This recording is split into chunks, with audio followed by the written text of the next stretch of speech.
I'm Joel Fernandes. I work for NVIDIA.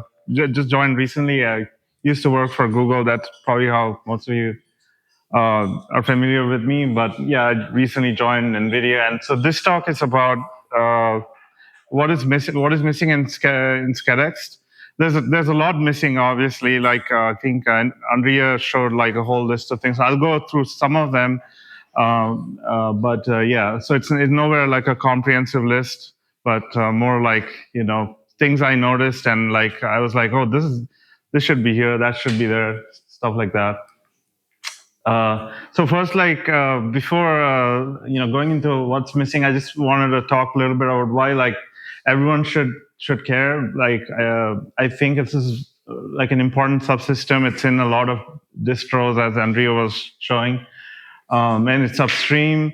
It's been used for many years at like other companies like Google and big companies like that. So it's getting used a lot, and not having some features in it like for example the deadline server, not having it in something as important as a scheduler can affect other almost every other subsystem.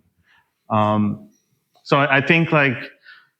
Uh, I think like telling people like not to use SCADX or use something else is obviously not going to be a feasible option.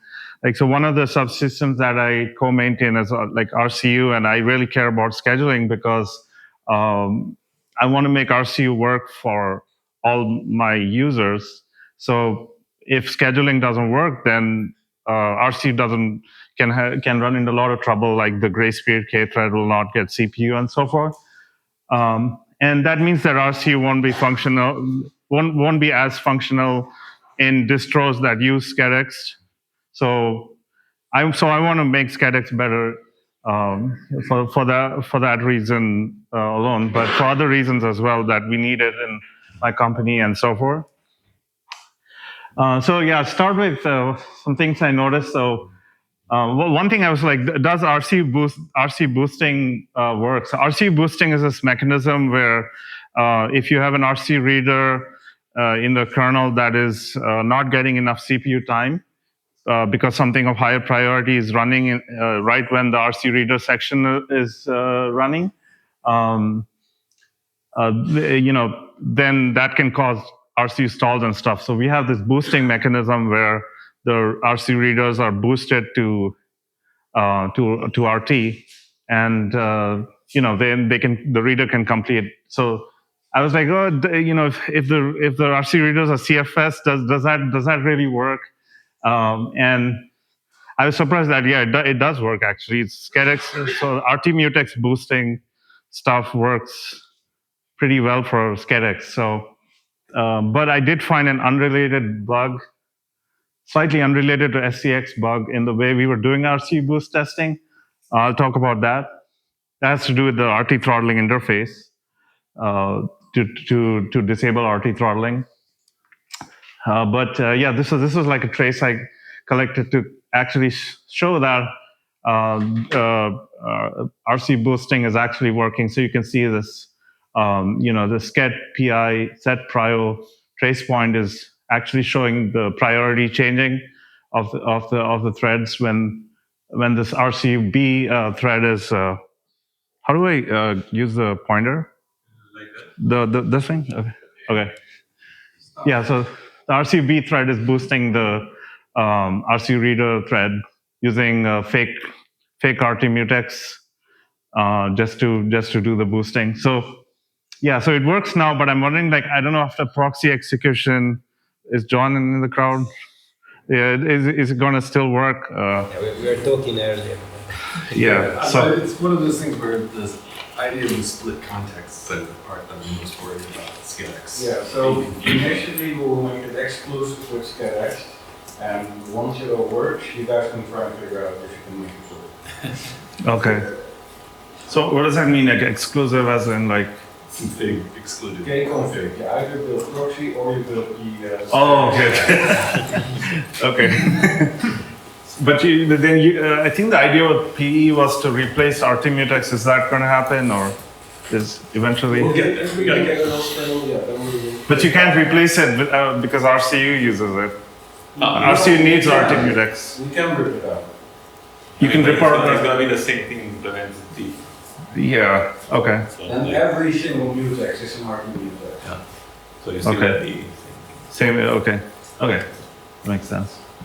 Yeah. The other thing I wanted to call out, Stephen, like this in this trace, we can't really tell if it's SCADX or not because the priorities are showing as fair. So we should probably fix that. But That would mean you may update the trace event. So yeah, something like that. There are like some separate trace points for SCADX itself that can be enabled. But if you don't enable those and collect traces. Does BPF have its way of giving its own trace events? Yes. What? April. Well, no, besides cable. I'm saying if you have your own trace event, because you can actually just have a way to attach to the. You can actually attach to the same. The trace point can be attached to again Okay. and create more information if you want. Yeah. There's ways of doing that. Yeah, BPF can definitely do that. Yeah. Okay. Yeah, but BPF, So BPF doesn't have anything special for. I mean, you can use like Peter was saying, you can have a K-probe or whatnot, but that's unrelated to the trace stuff. We have a trace point Yeah. to trace like internal SCADX core events, but that's not like you can't get much information for this particular use case. I think. Are you familiar with the custom trace event macro? Yeah. Because yeah, so you can just override an existing trace point. You could just because you can define it just like because the trace point gives you the pointers to the task drop and everything, and the trace event, which is the macro, tells you what do I want from that information. So you can create a new trace event that will show up in trace events if you want, and it's on the exact same trace point. So it's not modifying the scheduler code at all. It's using the existing trace points. Yeah. Just The only say, I thing wanna about extract the- information from it. the only thing about implementing it in the BPF program is like if somebody loads a BPF program like a scheduler that they I'm want to. saying the infrastructure could just implement it. Oh, the Internally, yeah, whatever you have, the BPF Okay. folks could say, I'm going to create a trace event, export it, Okay. and it'll in trace events, and you could have like Okay. BPF skid switch or something. Or Okay, SCADX yeah, maybe we should do versus that. trace SCADX. Yeah, Yeah. I think it works already. We should just need to look at that. Okay, sounds good. Yeah, all the information's already there. Okay. So the RC boost testing bug that I found was basically since we replaced RT throttling with the deadline server, the RCU tests cannot disable throttling because if you try to do that, the deadline server will still boost will still boost CFS threads, and we rely on the RT throttling to be disabled in the test, which you can say is like a badly written test, but we've been using that test for years. So I posted a patch to disable DL server itself from the test, and I think Yuri, you replied asking for some suggestions from Peter, I think. So I guess the question is like, how do we do this? So you're asking for a node to explicitly break stuff. But I think, Stephen, you mentioned on the list that this is a use case, right? What? Like some people using RT, they want throttling to be disabled.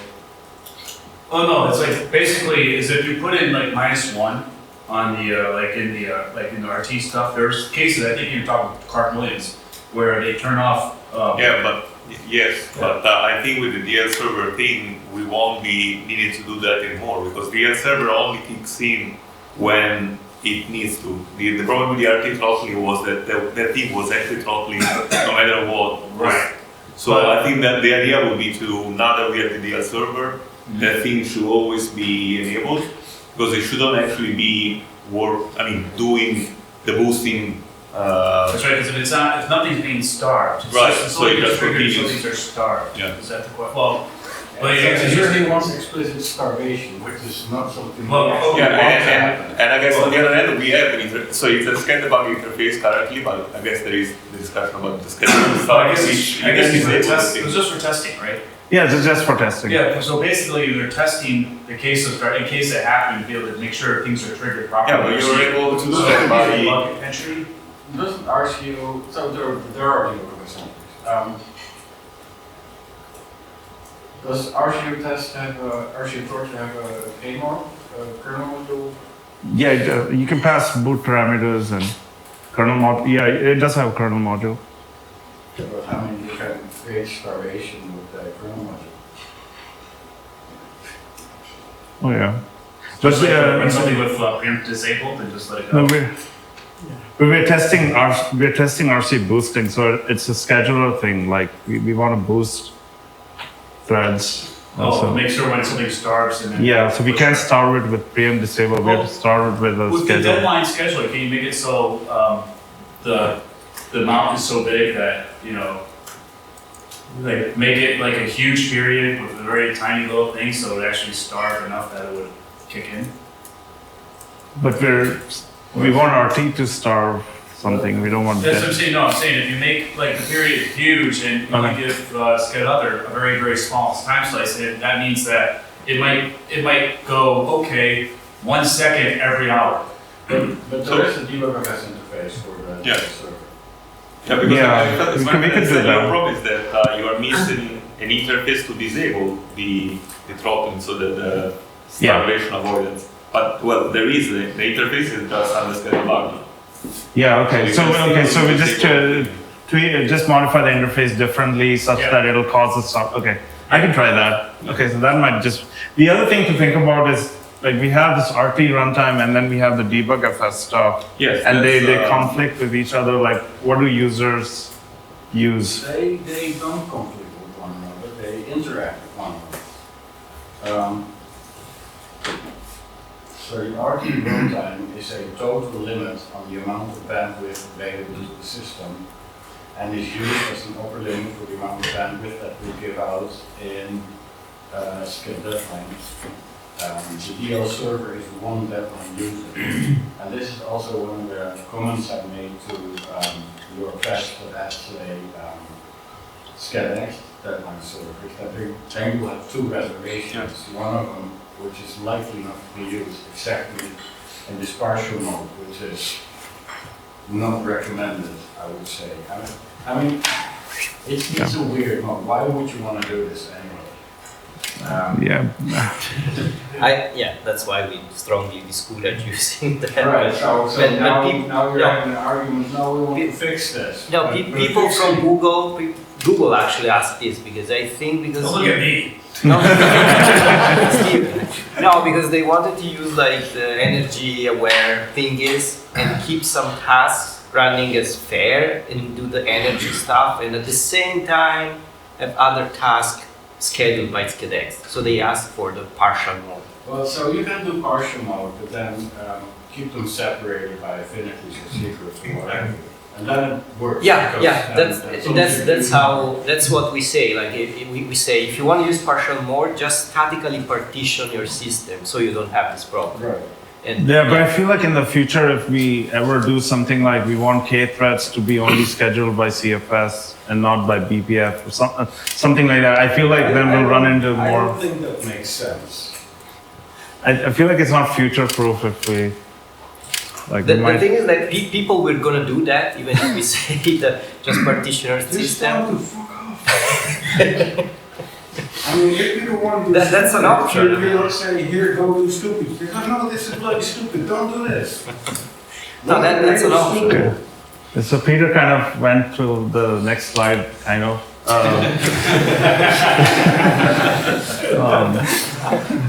Yeah, so the deal server was designed only for CFS. So we obviously wanted to notice that SCX was getting starved by RT. So I went and added another server, and there's a question of whether another server is needed. Can we like maybe club CFS and X into one server?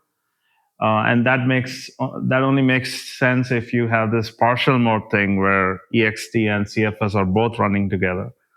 and Peter was arguing that that's not a good idea for people to do anyway. If you do the two servers, then you need to definitely manage the reservations and disable the reservation for the server that is not actually running. Yeah, the teacher mentioned that I should do that. So disable the server that's not needed.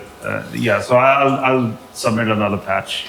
Because just not starting the server, and we also restart also.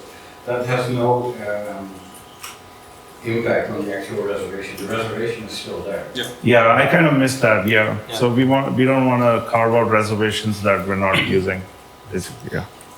So I'll add that. So yeah. So switching topics. Another thing that's missing is missing in the built-in part of SCEDX is per CPU K-thread scheduling.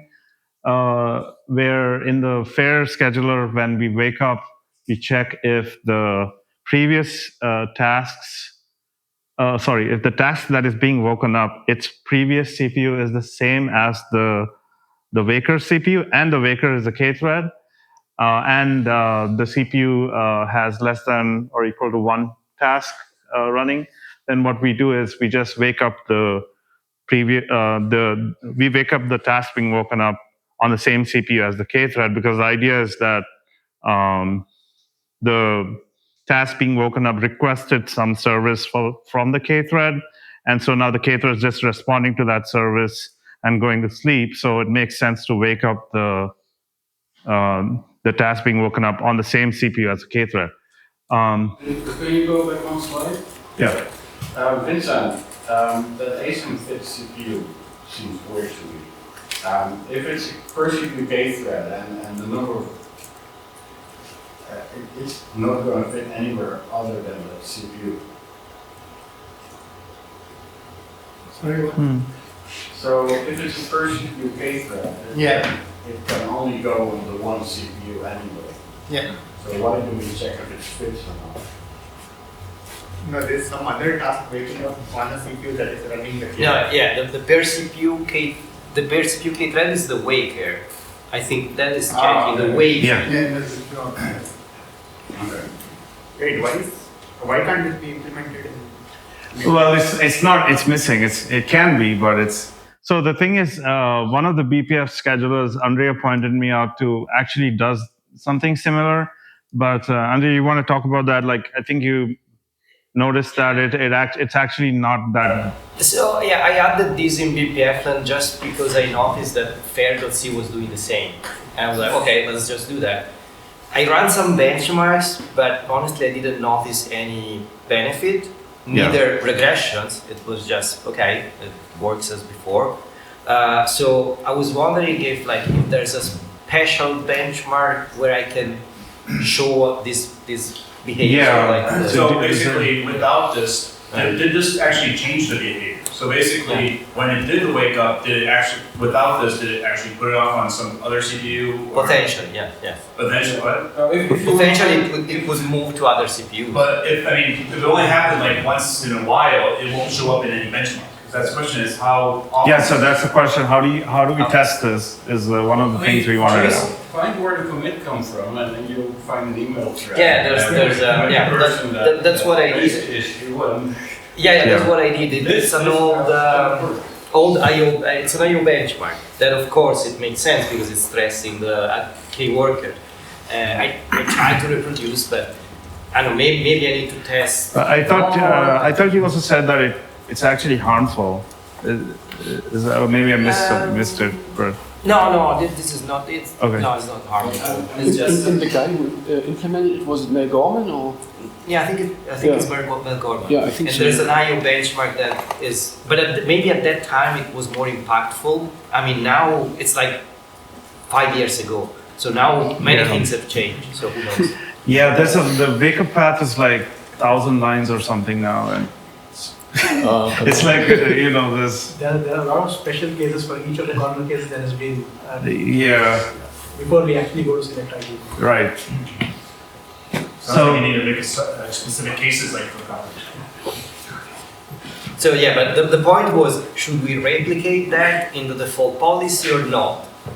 Yeah, knows? should be. It's nice to replicate just to be consistent with fair.c. But on the other hand, if it's not worth it, why do we want to add extra logic? Yeah. And it's just a default policy. If you don't like it, you implement your own. And maybe even fair, this is obsolete because they said this was 5 years ago. Yeah, who knows? So you can ask me now to test without this one. Yeah. That's how we go. Yeah, the other thing is like Andrea kind of touched on this, but do we want to unify the select idle sibling with the default select that ext gives BPF programs? Like, because if we're doing the same thing, can we reuse the code? But one of the challenges with doing that is like there's no pelt in ext, so there's nothing like utilization or any of that. So all of that has to. This is just the default. Like, of course, the BPF program can override select and do whatever it wants, but a lot of schedulers don't override select. So can we provide something better? So that's something to think about. So the idea is to avoid schedulers to override select because then we avoid code duplication. Code duplication, yeah.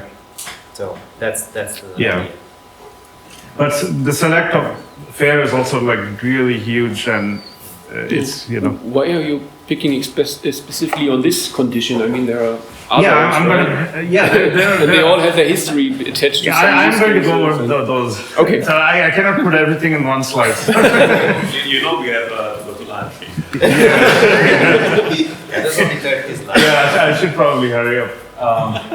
Yeah, so another thing that's missing is this notion of core priority. So ITMT has this concept of core priority where if a CPU can be turbo boosted, then its priority is higher versus something else.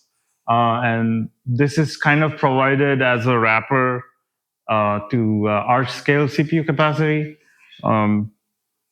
Rafael, you might want to chime in, but no, it is not. What's not? It is ASIN priority. It's ASIN parking, and this doesn't have anything to do with our scale CPU capacity.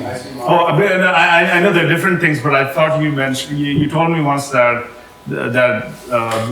it's reflected in the capacity, like.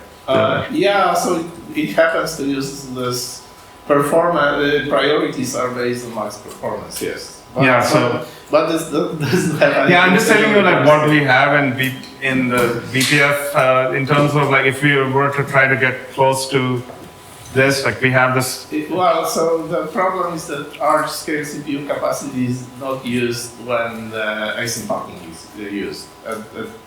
Today, they don't work together. Okay. So you cannot use one to possibly the other. So, so you need to use for the ASIN packing. You have ASIN prefer, which tells you So So how do we expose this to?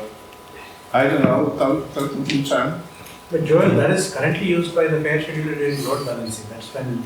Yeah, that's what. So currently for the BPF schedulers, you have to parse this FS and figure out the priorities and all that. So we're just thinking like, if we were to provide some abstraction for this, how do we do that? There's an architecture hook that will give you a random number, and this changes. And the goal is to pick the biggest. Okay. Okay, so we can look into that. Cool. Okay. So moving on, there's a whole bunch of stuff missing related to SCAD domains, and if we could abstract that and provide that information somehow to BPF land, that would be nice. We were thinking about how we could do that. Obviously, BPF can read kernel data structures, so do they just go read SCAD domain or and traverse it, or do we provide built-in maps? So that's another thing to think about. Like I think a lot of the topology stuff, people read sysfs and figure out what the topology is and build their own topology thing. So providing some default would be nice. I mean, that's how BPF works. Like you use that as an interface. It's like a hash table. So Yeah, so we have this data structure. Why would you want to stick it in a hash table? That's just tough. yeah, we could use another data structure or whatever, but Just keep it in the Chrome. Just have the BPF read the data structure. data structure. Okay. That's what I told you. Yeah. I mean, do you need the data structure asset or do you need attributes of what it does, right? I mean, which are the CPUs that are part of some specific domain? Yeah, we need all of that. Yeah, scared groups. The question is, do we access the data structure or we have helpers in the kernel? If we have helpers, yeah. Yeah, like the thing is like in BPF you can read anything in the kernel as long as it's secure. So if you have a data structure that potentially you can trigger like an out pointer reference or something like that, you won't be able to just access the data structure. In which case you can use kfunc. So you provide a kfunc and that's kernel code. And from BPF we call it kfunc. Okay. I've seen this code in the JIT. It's horrible shite. The kfunc or what? The code that the JIT generates. It's absolutely Oh atrocious. yeah, because it's inlining stuff. It No, does I all also kinds of weird checks that don't make any yeah, sense. there's things I also don't like. I was actually able to crash the kernel once because it was in the non-config SMP way. It was inlining some access to a data structure that is only initialized in the SMP case. So of course it was not initialized. I was reading that, but I mean that's a bug in BPF. It's like it's not bug free, of course. But the way it tries to read kernel stuff with the kernel read that it generates Fernandes code. If I fix it. So let's talk about that at lunch because I just have a lot of. So as we're moving further into the select path for fair, this is kind of how. This is kind of how I believe CFS work. The fair scheduler works roughly. Like it's pretty huge, but what we do is. This is kind of the algorithm. We select the waker's CPU if it's idle and it shares the LLC with the task being woken up, the wakey. And if the wakey is so if that doesn't work out, then we check if the wakey's previous CPU is idle, and then we select that. If that doesn't work out, then we go looking for a fully idle core in the LLC. That doesn't work out, then we go looking for any idle SMT within the LLC. And if that doesn't work out, then we just we pick the waker CPU. No, we actually, there's a tie break between the waker and the previous CPU. So once you pick between the two, we still have to iterate through the LLC to figure out if there's an idle code or idle. I don't think so. I think it directly returns select idle sibling as direct returns if it either wakes up on That's the. in one of the special cases, but most other cases we do a research.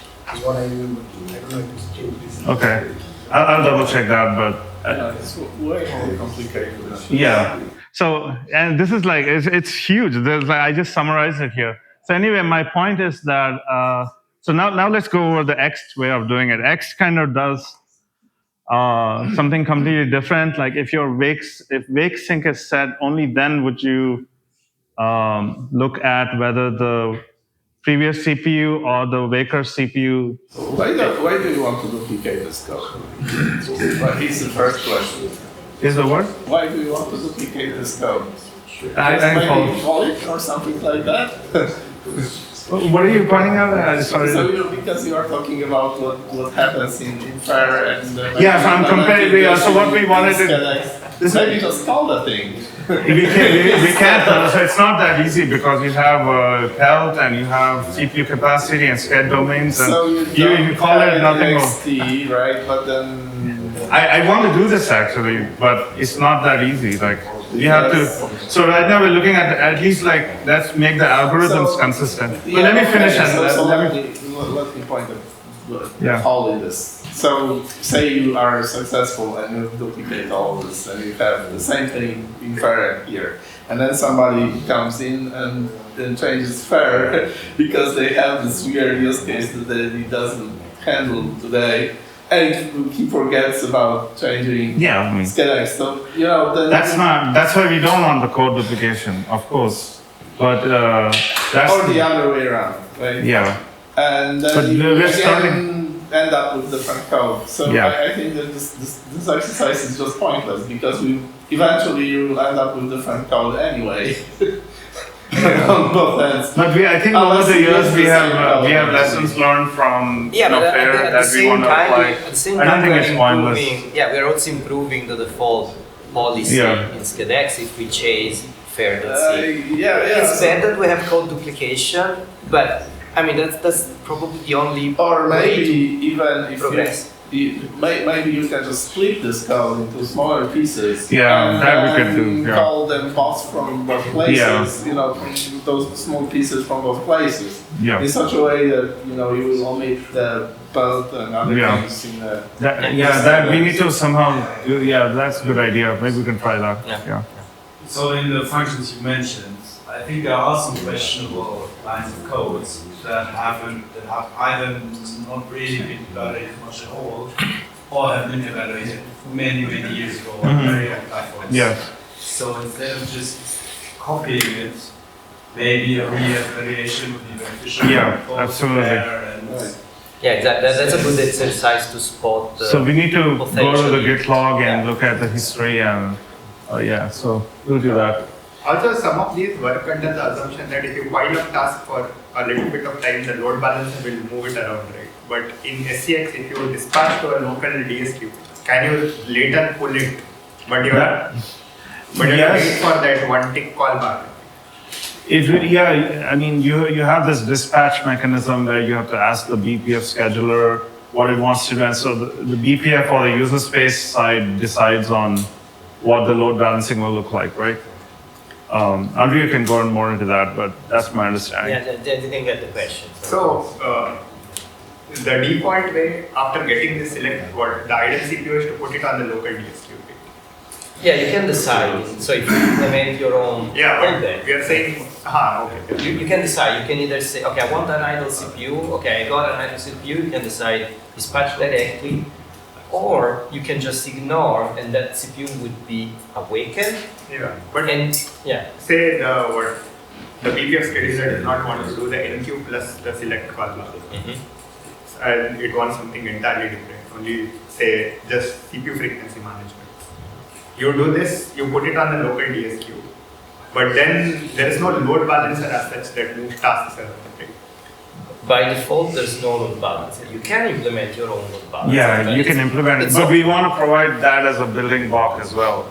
So that, that's I think the model that it makes the most sense as well. Like, instead of people writing all this duplicate data logic and all their programs, bring it back into the kernel and provide building blocks. But that, that's another thing. So anyway, only after. So what I noticed is the CFS, the FAIR scheduler's idle selection is not that aggressive about looking for fully idle cores. It only does that later in the path. First, it tries to pick the previous CPU. So I was like, but the problem is, actually, I think I jumped ahead. Sorry. I was trying to explain that in EXT, we do prioritize the fully idle cores. And then we look at SMT and all this kind of stuff in SCADAX. And so I thought this might be like really bad for cache affinity purposes. Because FAIR, the first thing it does, checks if the previous CPU and the Waker CPU share the same cache, and then it picks either one of those. Whereas in SCADAX, idle CPU selection policy, it looks very aggressively for a fully idle core, and apparently that's very good for gaming workloads because they don't want SMT interference, right? So I guess that's a question for the FAIR schedule as well. Like, are we doing the right thing by not being more aggressive about looking for fully idle cores in the select path? We do that. We do that. But it happens much later. Yeah. But prior to that, we return the CPU only in one of those special cases that you mentioned, right? Otherwise, the thing is to look for an idle core. And you also keep track of an idle CPU that you find so that you don't have to go those loop all over again. But how often does it do those special cases run? Like, because it looked to me like they were, if it's a lightly loaded system, most likely the previous CPU of the task being woken up will be. That's the point that I was mentioning. Even if it says that make a fine idle, WA idle returns the previous CPU. It's not like we return the previous CPU from select task after fair. We still go ahead and look for these items. Yeah, I need to double check that, but okay. So maybe I think we can.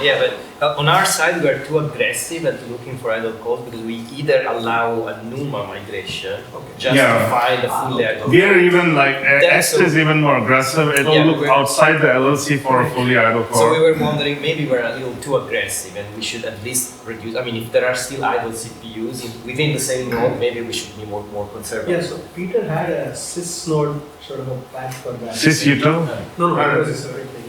Sys load, which went beyond the LLC domain to search for. Yes, and you guys said that doesn't work for our epics. It worked on our epics actually. So it's not upstream? There is a talk. Is that upstream or it's not? No, it's not. But if it works for the epics, then we should just do it. So the problem is, so the sysutil only triggers when you are inside a LLC, right?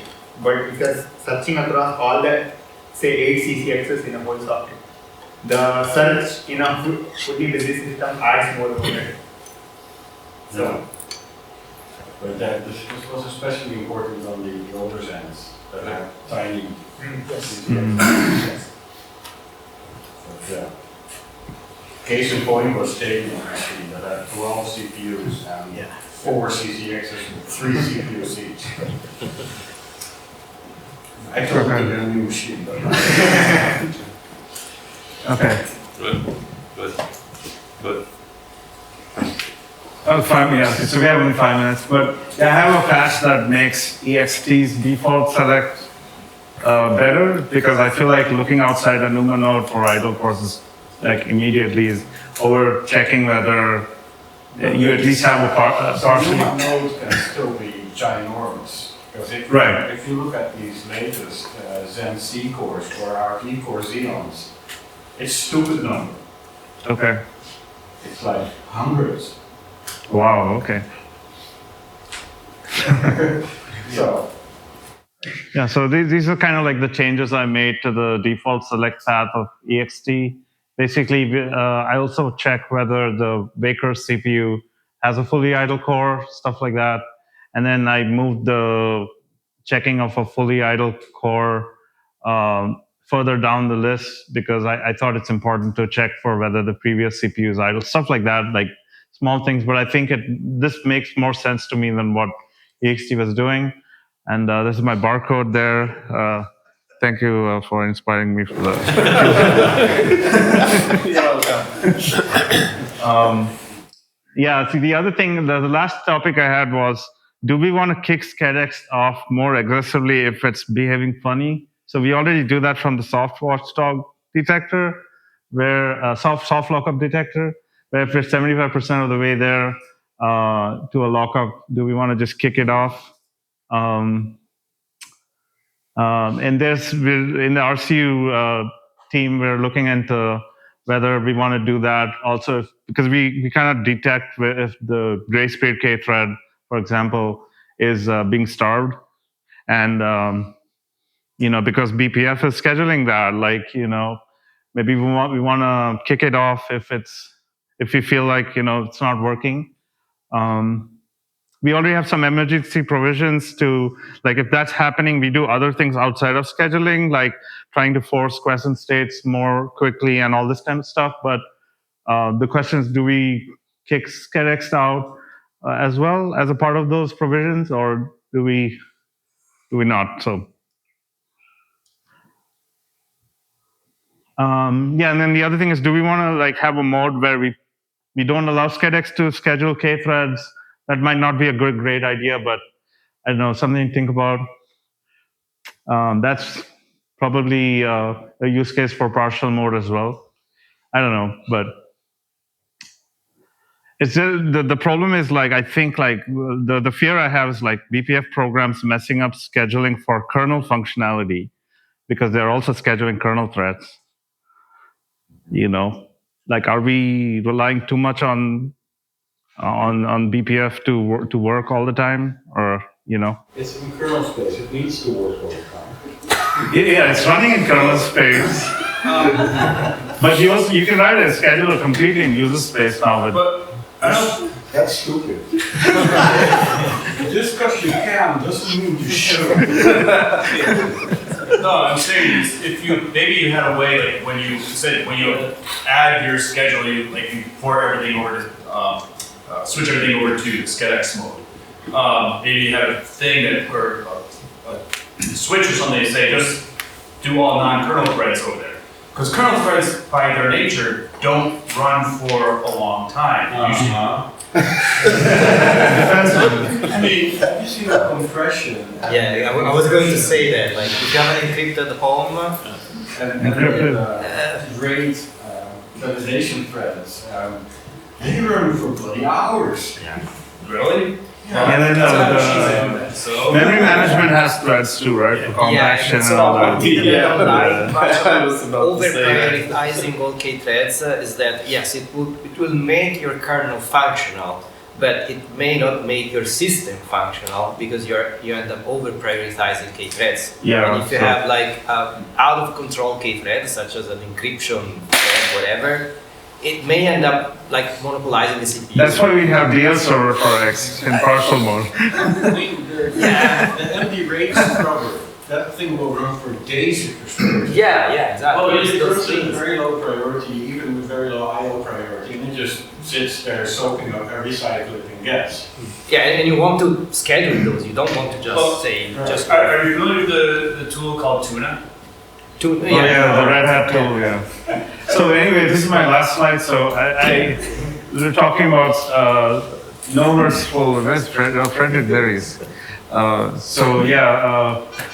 This is something to look into. You have to run this special tickless SCX scheduler to get no merciful. I still don't understand the point of supporting no merciful in. So we're trying to move no hertz full to the point where any interrupt that comes in basically kills the system. Okay. That's the goal. But like if I don't know, if customers run SCEDX or something, and they're like, you cannot they take the remote CPU without sending IPIs. Yeah. Receiving IPIs fail, we stop.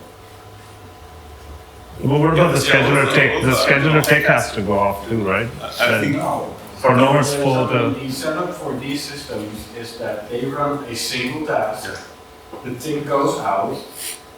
Nothing ever happens. They stay in user space. They do their thing. Yeah, that's what I'm saying. The tick won't go off if the scheduler that schedules that. I guess ideally you don't need a scheduler in the case because they are. Yeah, you don't need. Okay, so you're saying like no You're merciful. not supposed to. You're not supposed to. Yeah, suppose. Yeah. Because you know customers do. Yeah. Yeah, you're not supposed to, but we have a scheduler, so what do we do?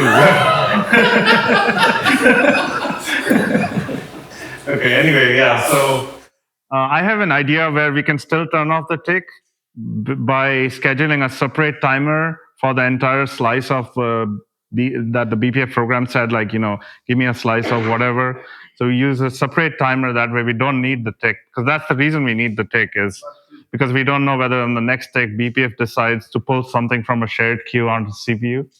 So that's why the tick has to be kept on. Do you need to run those on a full CPU? Really? Like at all, maybe?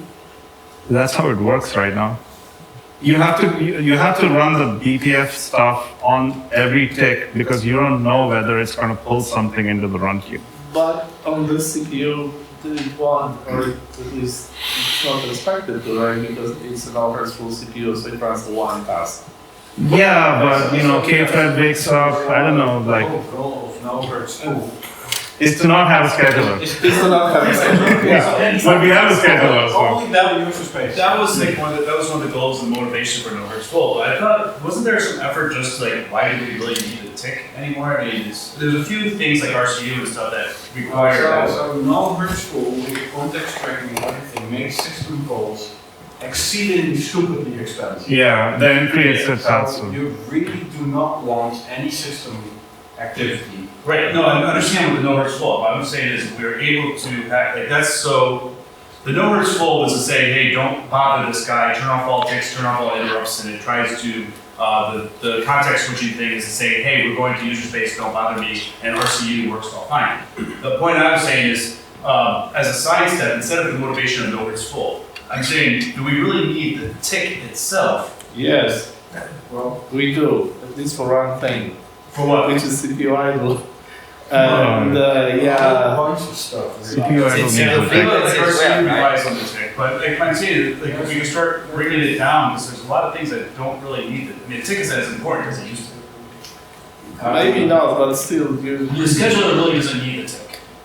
you would need to provide something instead of it, which is pretty much the tick again, because you need. Right, and then you have a utility interrupt that would just say, hey, Yeah, I like a timer. That's exactly what yeah, like I'm a saying timer. timer utility interrupt. Yeah. Right now, like it's like basically kind of the tick was always like the scheduler tick, because it was like the times like, well, the scheduler now doesn't really require the ticking. Well, Yeah. Jivvies do, and people still use Jivvies. Okay. Yeah. There is That's right. Okay. All right. Thank you guys.